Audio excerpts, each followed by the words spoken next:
Sir কিভাবে হচ্ছে thyroid ক্যান্সারটা? Thyroid cancer আসলে কেন হয় পুরোপুরি না জানা গেলেও তবে কতগুলো প্রিডিসপোজিং ফ্যাক্টর আছে যেগুলোর কারণে থাইরয়েড ক্যান্সারের হারটা বেড়ে যায়।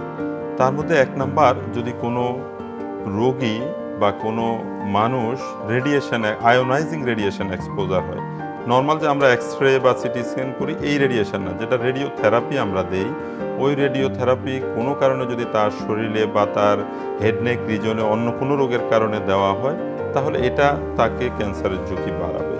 অথবা সে যদি কোনো পারমাণবিক এক্সপ্লোসিভ এরিয়ার এক্সপোজার হয় সেটা ওই এলাকায়ও যেতে পারে, অথবা ওখানকার উৎপাদিত কোনো পণ্য যদি সে ব্যবহার করে। যেমন 1986 সালে যে রাশিয়া হলো চেরনোবিল, ওখানকার যে মিল্ক প্রোডাক্ট আমাদের দেশে যখন আসলো তখন আমাদের দেশেও কিন্তু ক্যান্সারের হার বেড়ে গিয়েছিল, সেটা একটা প্রোডাক্টের মাধ্যমে স্প্রেড হয়েছে। এটা একটা। আরেকটা হলো যদি ফ্যামিলিতে যদি বাবা মা বা ফার্স্ট ডিগ্রি রিলেটিভের ক্যান্সার থাকে তাহলে পরবর্তী প্রজন্মেও ক্যান্সার হওয়ার প্রবণতাটা বেশি থাকে। তারপরে যদি আয়োডিনের সাথে একটা সম্পর্ক আছে, যদি আয়োডিনের অভাব থাকে অথবা অতিরিক্ত আয়োডিন জনিত থাকে, ও সমস্ত এলাকায় এই থাইরয়েড ক্যান্সারের হারটা বেশি হয়ে থাকে।